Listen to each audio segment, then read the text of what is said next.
Welcome friends, आपका फिर से स्वागत है हमारे यूट्यूब चैनल पर। मैं राजेश फिर से हाजिर हूँ आपके लिए एक नया वीडियो लेकर। आज की वीडियो में बात करेंगे हम राजा और राजमुकुट। कहने का मतलब किंग और क्राउन, ब्रिटेन के अंतर्गत। और एक किंग और क्राउन वाली जो प्रथा प्रचलित है, तो यहाँ का जो किंग होता है या फिर राजा होता है वो, और यहाँ का राजमुकुट, राजमुकुट जिसको हम ताज भी कह सकते हैं या फिर इंग्लिश में जिसे क्राउन कहा जाता है। ठीक है, तो राजा क्या है, राजमुकुट, ताज, इनके क्या अर्थ है दोनों के, और दोनों के अंदर क्या क्या अंतर है।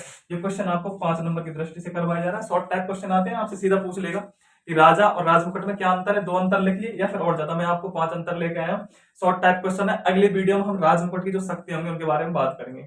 तो सबसे पहले बात करें हम राजा की, तो ब्रिटेन के अंतर्गत जो कार्यपालिका है, कार्यपालिका का औपचारिक प्रधान, कार्यपालिका का औपचारिक प्रधान, कार्यपालिका का औपचारिक प्रधान कौन होता है? औपचारिक प्रधान। तो औपचारिक प्रधान होता है कौन? राजा, जिसको हम कहते हैं किंग। ये तो औपचारिक प्रधान हो गया। अब वास्तविक कौन है या फिर वास्तविक शक्ति किसके अंतर्गत है? तो वास्तविक शक्ति है वो है राजमुकुट के अंतर्गत, राजमुकुट के अंतर्गत या फिर क्राउन के अंतर्गत।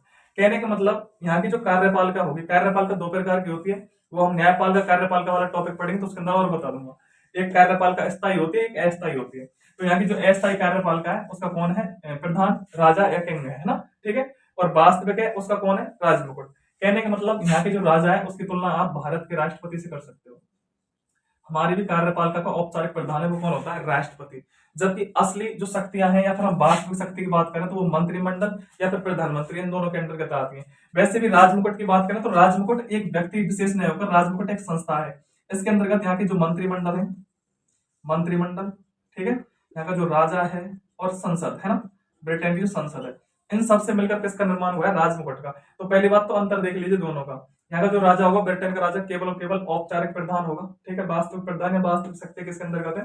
मंत्रिमंडल या फिर राजमुकुट, सॉरी, इन मंत्रिमंडल, राजा और संसद दोनों से मिलकर, तीनों से मिलकर कौन क्या बना है? राजमुकुट। तो राजमुकुट के पास में वास्तविक शक्तियां हैं और कार्यपालिका का औपचारिक प्रधान कौन है? राजा। तो ये तो राजा और राजमुकुट दोनों का अर्थ समझ में आ गया। अब दोनों के बीच में अंतर क्या क्या है, डिफरेंट क्या क्या है वो देखेंगे हम। तो अब देखेंगे हम किंग और क्राउन, दोनों के बीच में अंतर क्या क्या है। पहला अंतर लिखा हुआ है मैंने, आप किंग और क्राउन दोनों के मतलब समझ सकते हो। 5 पॉइंट पर आराम से आप अपनी राय दे सकते हो। ठीक है, तो राजमुकुट संस्था और सम्राट व्यक्ति। राजमुकुट कहने का मतलब क्राउन, क्राउन एक संस्था हो गई कहने का मतलब, और जो किस किससे बनकर मिली है? सॉरी, मंत्रिमंडल, मंत्रिमंडल और प्लस संसद और राजा, इन सबसे मिलकर क्या बनी है? यहाँ की जो राजमुकुट संस्था है वो बनी है। तो राजमुकुट क्या हो गई? एक संस्था हो गई। सम्राट एक व्यक्ति, सम्राट कहने का मतलब यहाँ का जो राजा हुआ, राजा एक ही व्यक्ति होगा, पर्टिकुलर है ना, और राजा के पास में कोई शक्तियां नहीं होंगी। कहने का मतलब औपचारिक प्रधान होगा वो। तो पहला वाला अंतर हो गया। सेकंड अंतर की बात करूं, राजमुकुट स्थायी और सम्राट नहीं। राजमुकुट स्थायी कहने का मतलब जो संस्था है, इस राजमुकुट का, इस संस्था का कभी विनाश या विघटन नहीं होता, कभी विनाश या फिर विघटन नहीं होता। ठीक है, जबकि राजा है तो ऐसा हो नहीं सकता कि राजा नाशवान नहीं हो, राजा की मृत्यु भी हो सकती है ना। तो राजा की मृत्यु भी हो सकती है। तो राजा है वो कैसा है? अस्थायी है। कहने का मतलब यहाँ की जो संस्था है राजमुकुट वो तो स्थायी है, और राजा है वो कैसा है? अस्थायी। तो सेकंड कारण हो गया कि राजमुकुट है वो स्थायी, जबकि सम्राट है वो स्थायी नहीं है। ठीक है, नेक्स्ट पॉइंट की बात करते हैं। राजमुकुट है वो सामूहिक है और सम्राट कैसा है? व्यक्तिगत। राजमुकुट को सामूहिक इसलिए कहा जाता है क्योंकि यहाँ राजमुकुट के अंदर जब मंत्रिमंडल, मंत्रिमंडल और यहाँ की जो संसद है, ठीक है, ये मिल जाते हैं दोनों, तो एक ग्रुप बन जाता है, एक समूह बन जाता है। तो इसको हम सामूहिक कह सकते हैं कि एक सामूहिक। ठीक है, जबकि सम्राट है वो केवल और केवल एक व्यक्ति होता है। ठीक है, नेक्स्ट बात करते हैं राजमुकुट शक्तिशाली और सम्राट शक्तिहीन। इससे क्या मतलब है? राजमुकुट के पास में सारी शक्तियां होती हैं। यहाँ का जो क्राउन होता है उसके पास में यहाँ की जो वैधानिक, प्रशासनिक और न्यायिक, कौन कौन सी शक्तियां हैं? वैधानिक, प्रशासनिक और न्यायिक। ये शक्तियां किसके पास है? क्राउन, या फिर इसको कह सकते हैं राजमुकुट। राजमुकुट के पास में शक्ति है, जबकि राजा के पास में कोई शक्ति नहीं। राजा केवल केवल इनका राजा के द्वारा उपयोग किया जाता है। ठीक है, तो राजा औपचारिक प्रधान है यहाँ का। एक पीएम हुए ग्लेडस्टोन, ब्रिटेन के पीएम हुए जिनका नाम है ग्लेडस्टोन। ठीक है, ग्लेडस्टोन ने कहा है कि हमारे यहाँ का जो सम्राट होता है उसके जीवन में ऐसा कोई भी फल नहीं आता, कोई भी पल नहीं आता जब वो किसी कार्य के लिए, और हमारी जो संसद है या तो कह सकते हैं राजमुकुट जो संस्था है ना, उसके प्रति उत्तरदायी नहीं होता। कहने का मतलब यहाँ के राजा है या फिर जो किंग है यहाँ का, उसके पास में वास्तविक रूप से कोई शक्ति नहीं होती, वो केवल केवल औपचारिक प्रधान होता है। ठीक है, तो वैधानिक, प्रशासनिक और न्यायिक शक्ति किसके पास में होती है?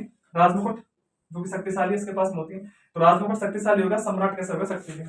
राजमुकुट, एद्रस और सम्राट सैद्रस। एद्रस और सैद्रस का मतलब राजमुकुट है वो तो दिखाई नहीं देता, एद्रस है, और राजा है वो दिखाई देता है। कैसे?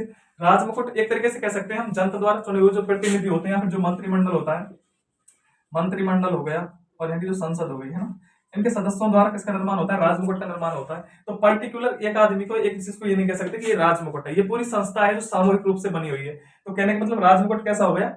एद्रस। जबकि सम्राट की बात करें, यहाँ का जो राजा है वो द्रस है, तो उसको क्या कह सकते हैं? राजा द्रस है यहाँ का। कहने का मतलब यहाँ का जो नॉर्मल नागरिक है और यहाँ का राजा, उसके बीच में कुछ डिफरेंट है, तो राजा ऑटोमेटिक सैद्रस हो जाता है। ठीक है, तो ये 5 पॉइंट हो गए आपके। पहला था राजमुकुट संस्था और सम्राट व्यक्ति, ये बता दिया।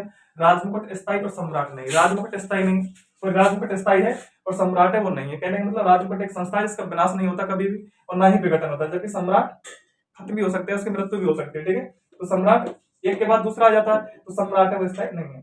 राजमुकुट सामूहिक एक ग्रुप बन जाता है, संसद का, यागी का और मंत्रिमंडल का, जिसको राजमुकुट कहा जाता है। और सम्राट है वो एक व्यक्ति हो गया ओनली फोर। ठीक है, इसके बाद में राजमुकुट शक्तिशाली है, सम्राट है वो शक्ति विहीन है। सारी शक्तियां हैं, वैधानिकों, प्रशासनिकों, न्यायिकों, सारी शक्ति किसके पास है? राजमुकुट के पास है।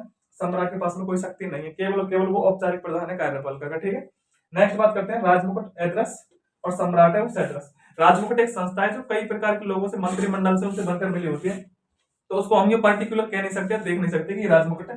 जबकि राजा सेम विपरीत है कि राजा है वो एक व्यक्ति होता है जो कि अन्य नागरिकों से और अलग होता है। ठीक है, तो ये आज